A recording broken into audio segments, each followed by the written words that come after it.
Praise the Lord, hallelujah. परमेश्वर का धन्यवाद देते हैं आज के सुंदर सुनहरे समय के लिए। प्रभु ने एक बार फिर से समय दिया है ताकि मैं आप लोगों के रूबरू होकर परमेश्वर के वचन को शेयर कर सकूं। इससे पहले कि परमेश्वर के पवित्र वचन में जाए, आइए हम परमेश्वर के ज़रिए में से अपने सिरों को झुकाएंगे, दुआ मारेंगे। Hallelujah, hallelujah, hallelujah, hallelujah, hallelujah, hallelujah, hallelujah, hallelujah, hallelujah. अब्दी जलाली जिंदा परमेश्वर, तेरा धन्यवाद देते हैं आज के सुंदर सुनहरी समय के लिए। तूने एक बार फिर से समय दिया ताकि हम तेरे भवन में आए और तेरे भवन में आकर खुदा एक बार फिर से तेरे वचन के ऊपर चिंतन मनन कर सकें। इसके लिए तेरा धन्यवाद देते हैं प्रिय जी। जो भी यहाँ पर तेरे पवित्र वचन में से बताया जाए, समझाया जाए, सिखाया जाए, उन्हें जो खुदा हम सबों की आत्मिक खुराक के लिए हो और हम तेरे अनुग्रह में बढ़ते चल जाएं। आज का तेरा पवित्र वचन हम सभी के जीवन में 30 गुना, 60 गुना, 100 गुना फल आने वाला उसके मांग लेते प्रार्थना तेरे बेटे हमारे प्रभु यीशु मसीह के मधुर और मीठे नाम से सुनो ग्रहण कर, आमीन। समय होगा मैं आप लोगों के सामने परमेश्वर के पवित्र वचन में से पढ़ूंगा। डैनियल की पुस्तक, इसका पहला अध्याय, इसकी 3 आयत से लेकर 16 आयत तक मैं आप लोगों के सामने परमेश्वर के पवित्र वचन में से पढ़ूंगा। डैनियल नबी की पुस्तक, इसका पहला अध्याय, इसकी 3 आयत से लेकर 16 आयत तक। यहाँ पर इस तरह से लिखा है, तब उस राजा ने अपने खोजों के प्रधान अशफनज को आज्ञा दी कि इस्राएली राजपुत्र और प्रतिष्ठित पुरुषों में से ऐसे ही कई जवानों को ला जो निर्दोष, सुंदर और सब प्रकार की बुद्धि में प्रवीण और ज्ञान में निपुण और विद्वान और राज मंदिर में हाजिर रहने के योग्य हों, और उन्हें कसदियों के शास्त्र और भाषा की शिक्षा दे। राजा ने आज्ञा दी कि उनके भोजन और पीने के दाख मधु में से उन्हें प्रतिदिन खाने और पीने को दिया जाए। इस प्रकार 3 वर्ष तक उनका पालन पोषण होता रहे। तब उसके बाद वे राजा के सामने हाजिर किए जाएं। उनमें यहूदा की संतान के चुने हुए डैनियल, हनानिया, मिशाएल और अजयारा नामक यहूदी थे। खोजों के प्रधान ने उनके दूसरे नाम रखे, अर्थात डैनियल का नाम उसने बेलशस्सर, हनानिया का नाम शद्रक, मिशाएल का नाम मेशक और अजरिया का नाम उसने अबेदनगो रखा। परंतु डैनियल ने अपने मन में ठान लिया कि वह राजा का भोजन खाकर और उसके पीने के दाख मधु पीकर अपवित्र न होए। इसलिए उसने खोजे के प्रधान से विनती की कि उसे अपवित्र न होना पड़े। परमेश्वर ने खोजों के प्रधान के मन में डैनियल के प्रति कृपा और दया भर दी। खोजों के प्रधान ने डैनियल से कहा, मैं अपने स्वामी राजा से डरता हूँ, क्योंकि तुम्हारा खाना पीना उसी ने ठहराया है। कहीं ऐसा न हो कि वह तेरा मुंह तेरे संग के जवानों से उतरा हुआ और उदास देखे और तुम मेरा सर राजा के सामने जोखिम में डालो। तब डैनियल ने उस मुखिए से, जिसको खोजों के प्रधान ने डैनियल, हनन्याह, मिशाएल और अजरिया के ऊपर देखभाल करने के लिए नियुक्त किया था, कहा, मैं तुझसे विनती करता हूँ कि अपने दासों को 10 दिन तक जांच, हमारे खाने के लिए सागपात और पीने के लिए पानी ही दिया जाए। फिर 10 दिन के बाद हमारे मुंह और जो जवान राजा का भोजन खाते हैं उनके मुंह को देख, और जैसा तुझे देख पड़े उसी के अनुसार अपने दासों से व्यवहार करना। उसकी यह विनती उसने मान ली और 10 दिन तक उनको जांचता रहा। 10 दिन के बाद उनके मुंह राजा के भोजन के खाने वालों के सब जवानों से अधिक अच्छे और चिकने देख पड़े। तब वह मुखिया उनका भोजन और उनके पीने के लिए ठहराया हुआ दाख मधु दोनों छुड़ाकर उनको सागपात देने लगा। परमेश्वर अपने पवित्र वचन के पढ़े और सुने जाने पर आशीष दे, आमीन। प्यारे जी, जो हम परमेश्वर का धन्यवाद देते हैं, प्रभु ने एक बार फिर से हमें समय दिया ताकि हम परमेश्वर के भवन में आकर परमेश्वर के वचन के ऊपर एक बार फिर हम चिंतन मनन कर सके। डैनियल की पुस्तक पर पिछले दिनों में हम परमेश्वर के पवित्र वचन में से देख रहे थे, इसराइल 2 हिस्सों में डिवाइड हो गया। एक हिस्सा इसराइल कहलाया, दूसरा यहूदा कहलाया।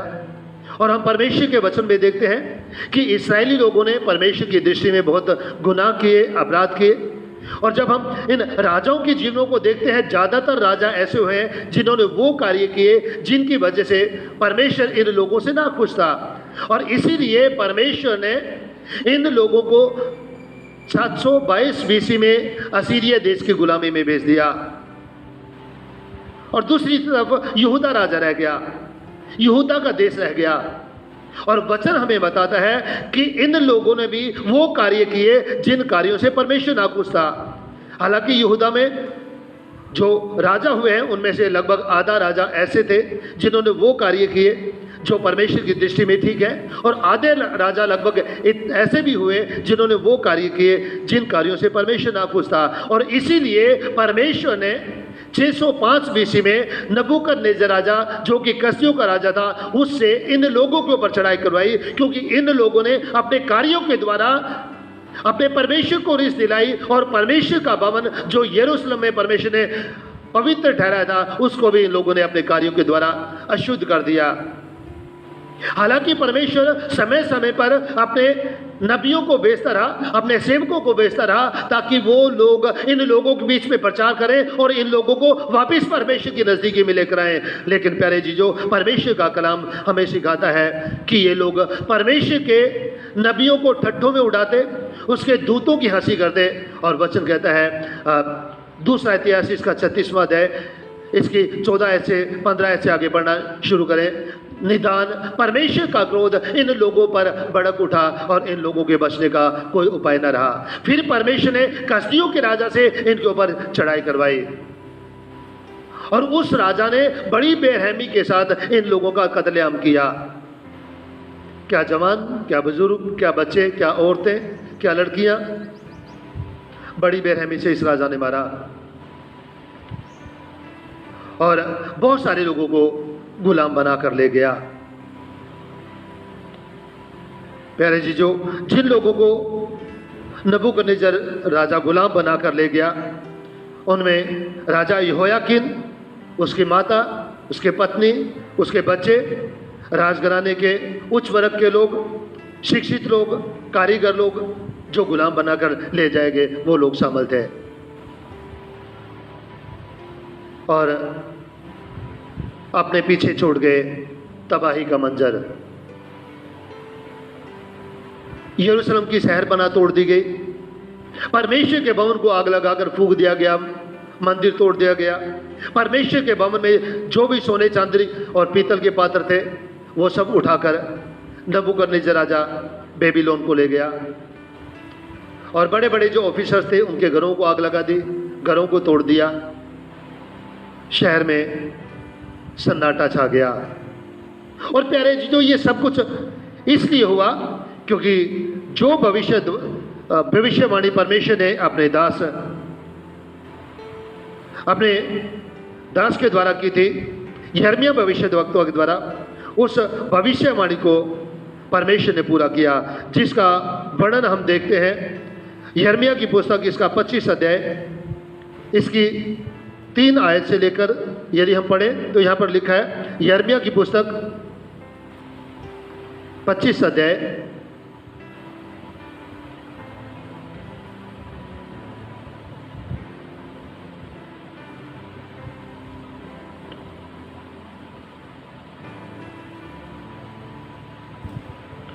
यहाँ पर हम परमेश्वर के वचन में देखते हैं, यिर्मयाह भविष्यद्वक्ता ने इन लोगों के, यानी कि यहूदी लोगों के बाबुल देश की गुलामी में जाने से पहले लगभग 20 वर्ष पहले भविष्यवाणी की थी। इससे पहले कि ये गुलामी में जाते, तो गुलामी में जाने से 20 वर्ष पहले, यानी कि 626 बीसी में यिर्मयाह ने ये भविष्यवाणी की थी। यिर्मयाह की पुस्तक में लिखा है, यिर्मयाह की पुस्तक इसका 25वां अध्याय 3 आयत से मैं पढ़ूंगा। यहाँ पर इस तरह से लिखा है, 3 आयत से लेकर 5 आयत तक। आमोन के पुत्र यहूदा के राजा योशिय्याह के राज्य के 13वें वर्ष से लेकर आज के दिन तक, अर्थात 23 वर्ष से यहोवा का वचन मेरे पास पहुंचता आया है। और मैं उसे बड़े यत्न के साथ तुमसे कहता आया हूँ, परंतु तुमने उसे नहीं माना। यिर्मयाह इन यहूदी लोगों को कह रहा है कि 23 वर्ष से परमेश्वर का वचन मेरे पास पहुंचता आया है और मैं तुम्हें सिखाता आया हूं, लेकिन तुमने परमेश्वर के वचन को नहीं माना। यद्यपि यहोवा तुम्हारे पास अपने सारे दासों अर्थात भविष्यद्वक्ताओं को भी यह कहने के लिए बड़े यत्न से भेजता आया है कि अपनी बुरी चाल और अपने बुरे कामों से फिरो, तब जो देश यहोवा ने प्राचीन काल से तुम्हारे पितरों को और तुमको भी सदा के लिए दिया है, उसमें बसे रहने पाओगे। परंतु तुमने न तो सुनी और न कान लगाया। हालेलुया। परमेश्वर का वचन यिर्मयाह के द्वारा इन लोगों को सिखाने की कोशिश करता है कि यार परमेश्वर ने समय समय पर अपने सेवकों को भेजा, अपने नबियों को भेजा, लेकिन तुमने उनकी नहीं मानी। परमेश्वर ने कहा कि तुम अपनी बुरी चाल से फिरो, लेकिन तुम बुरी चाल से नहीं फिरे। और जब हम 7वीं आयत से आगे पढ़ना शुरू करें, 8वीं आयत से 11 आयत तक, तो यहाँ पर लिखा है, इसलिए सेनाओं का यहोवा यूं कहता है कि तुमने जो मेरा वचन नहीं माना, इसलिए सुनो, मैं उत्तर में रहने वाले सब कुलों को बुलाऊंगा और अपने दास बेबीलोन के राजा नबूकदनेस्सर को बुलवा भेजूंगा और उन सबों को इस देश और इसके निवासियों के विरुद्ध और इसके आसपास के सब जातियों के विरुद्ध भी ले आऊँगा और इन सब देशों का मैं सत्यानाश करके उन्हें ऐसा उजाड़ दूंगा कि लोग इन्हें देखकर ताली बजाएंगे। हालेलुया। परमेश्वर कहता है कि मैं बेबीलोन के राजा नबूकदनेस्सर राजा के द्वारा तुम पर चढ़ाई करवाऊंगा और मैं तुम लोगों को सजा दूंगा और लोग तुम्हारे देश को देखकर तुम पर तालियां बजाएंगे। और आगे कहता है, वरन ये सदा उजड़े ही रहेंगे, यहोवा की यही वाणी है। और 10वीं आयत में लिखा है, मैं ऐसा करूंगा कि इनमें न तो हर्ष और न आनंद का शब्द सुनाई पड़ेगा। परमेश्वर का वचन कहता है यहाँ पर, ना तो हर्ष का शब्द सुनाई देगा और ना ही आनंद का शब्द सुनाई देगा, और ना दूल्हे का, ना दुल्हन का, और ना चक्की का भी शब्द सुनाई पड़ेगा, और न इनमें दिया जलेगा। सारी जातियों का यह देश उजाड़ ही उजाड़ हो जाएगा और ये सब जातियां 70 वर्ष तक बेबीलोन के राजा के अधीन रहेंगी। हालेलुया। परमेश्वर ने यहूदा के लोगों के बेबीलोन की गुलामी में जाने से लगभग 20 वर्ष पहले अपने दास यिर्मयाह भविष्यद्वक्ता के द्वारा जो भविष्यवाणी की थी, वो भविष्यवाणी अब पूरी हुई है। क्योंकि इन लोगों ने पश्चाताप नहीं किया, इन लोगों ने मन परिवर्तन नहीं किया, इन लोगों ने अपने चाल चलन को नहीं बदला, और इसलिए परमेश्वर ने यिर्मयाह के द्वारा जो भविष्यवाणी की थी उस भविष्यवाणी को पूरा किया। और यिर्मयाह कहता है कि 70 साल तक तुम बेबीलोन की गुलामी में रहोगे। और प्यारे जीजों, इन तमाम लोगों को गुलाम बनाकर बेबीलोन में ले आया गया, और जिन लोगों को गुलाम बनाकर लाया गया और उनमें दानिय्येल, शद्रक, मेशक और अबेदनगो भी शामिल थे।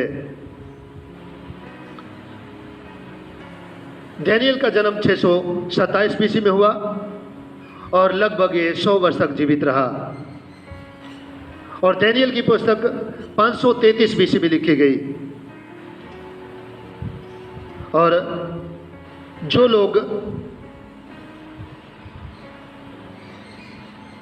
गुलाम बनकर आए थे उनमें से राजघराने के लोग थे, उच्च वर्ग के लोग थे, ज्ञानी लोग थे, और जो लोग कारीगर थे वो लोग थे, और उन्हीं में दानिय्येल, शद्रक, मेशक, अबेदनगो भी थे। यकीनन ये चारों के चारों या तो राजघराने के थे या फिर अमीर घरानों के थे। ये सभी बातों में ज्ञान संपन्न, विद्वान, विज्ञान में प्रवीण, निरोगी और अत्यंत सुंदर थे। और राजा खोजों के वरदान अशफनत से कहता है कि इस्राएली राजपुत्रों और प्रतिष्ठित पुरुषों में से ऐसे कई एक जवानों को ला जिनमें ये क्वालिटीज पाई जाएं। कौन सी क्वालिटीज? पहली बात कहता है कि वो राजपुत्र होने चाहिए। दूसरी बात प्रतिष्ठित पुरुष हो, तीसरी बात जवान हो, चौथी बात निर्दोष हो, पांचवी बात वो सुंदर हो, छठवीं बात बुद्धि में प्रवीण हो, सातवीं बात ज्ञान में प्रवीण हो, निपुण हो, और आठवीं बात वो विद्वान हो, और नौवीं बात कहता है राज मंदिर में हाजिर रहने के योग हो। और जो खोजों का प्रदान था, इन चारों में उसने ये क्वालिटीज देखी कि ये लोग हैं, इनमें ये क्वालिटीज है, और इन लोगों को अलग किया गया ताकि इन लोगों को कसदियों के शास्त्र और भाषा की शिक्षा दी जाए।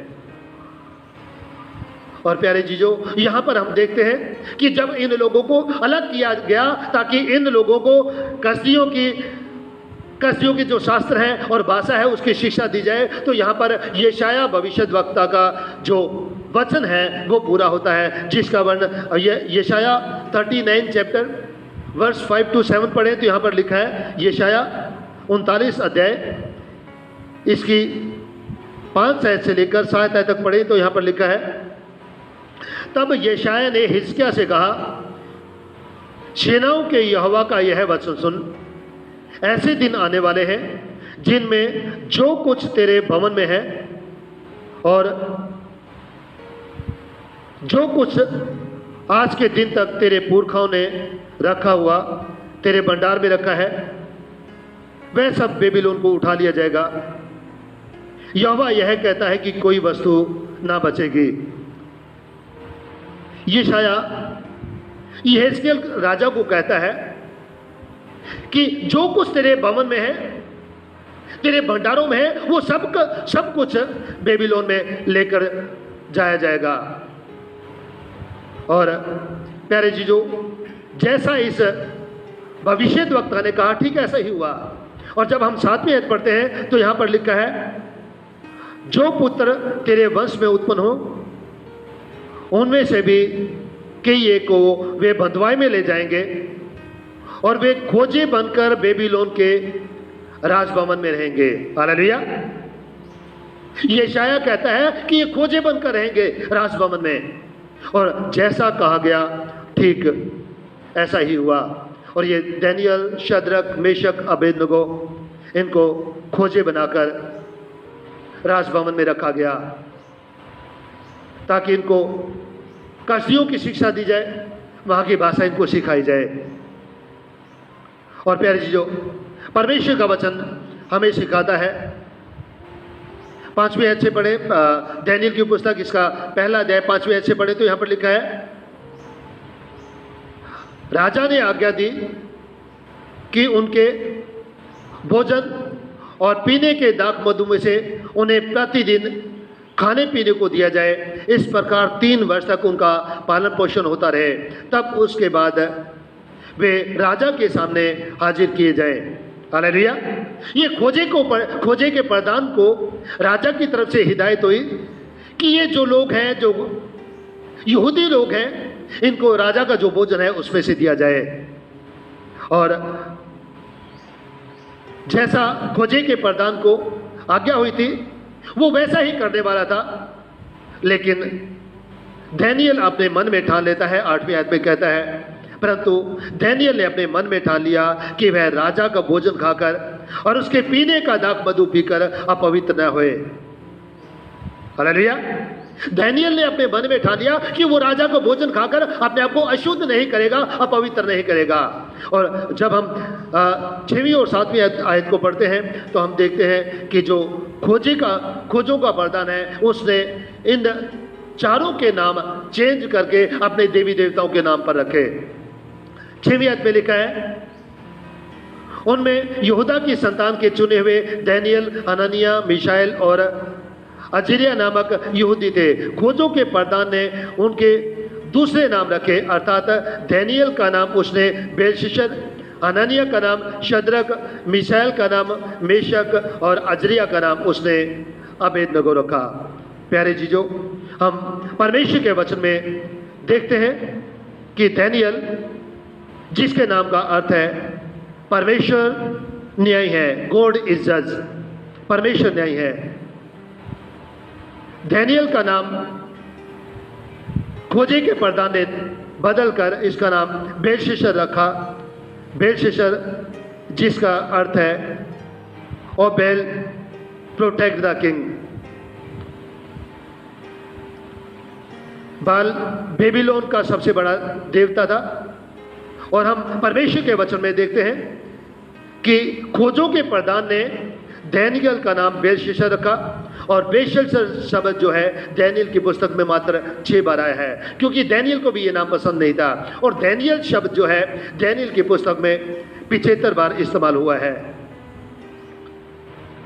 जो दूसरा नाम है हननिया।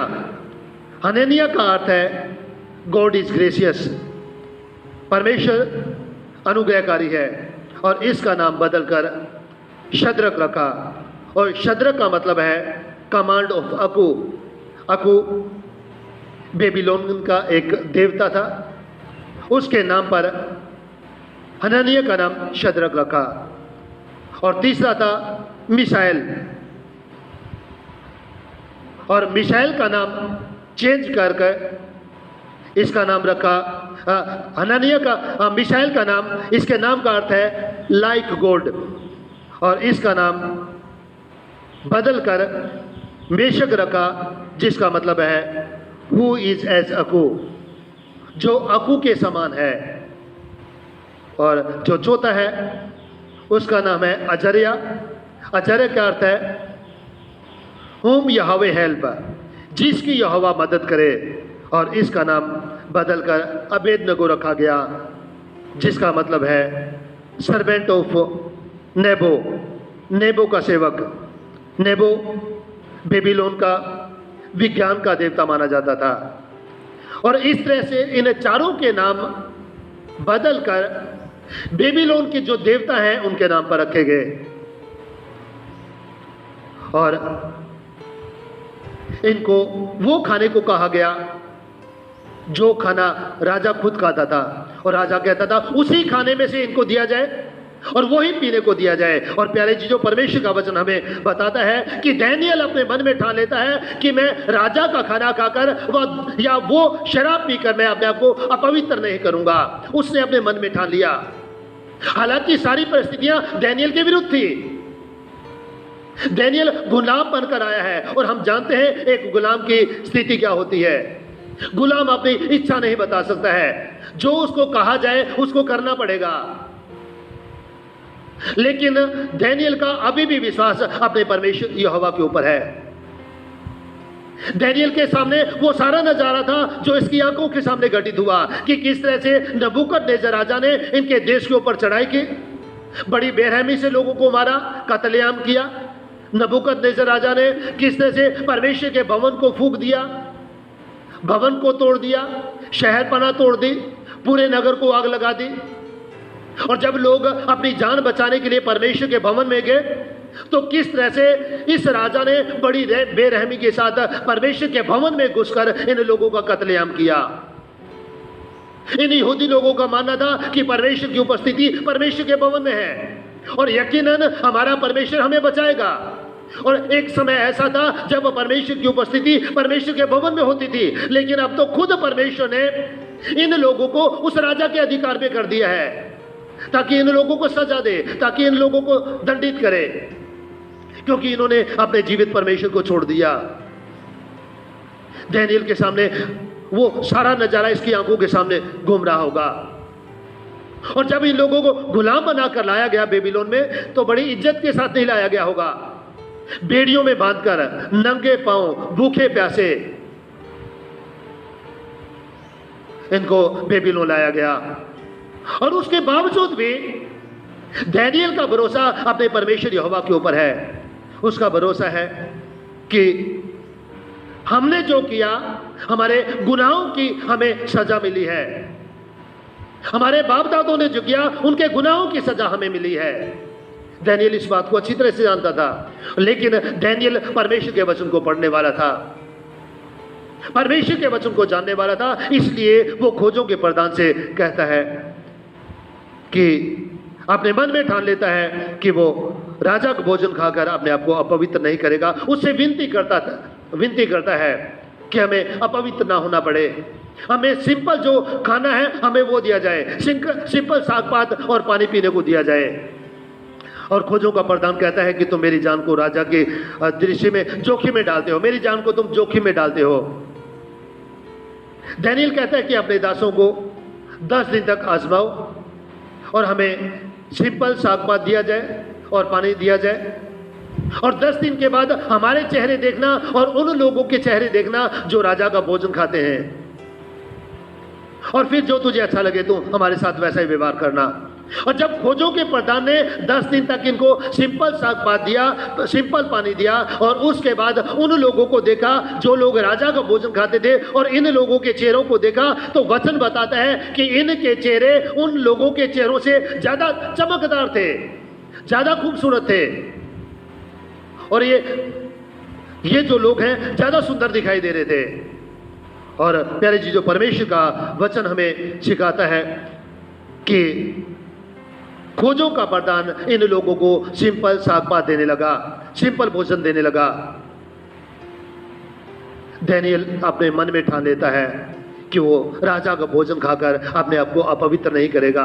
प्यारे जीजो, जब हम ठान लेते हैं कि हम परमेश्वर के साथ चलेंगे, परमेश्वर के वचन के अनुसार चलेंगे, जो परमेश्वर कहता है हम उसको मानेंगे, तो प्यारे जीजो परमेश्वर भी हमारी मदद करने के लिए तैयार हो जाता है। और इसी तरह परमेश्वर ने खोजों के प्रधान को दानियेल, शद्रक, मेशक और अबेदनगो के ऊपर दयावान किया और वो इनको सिंपल खाना देने लगा।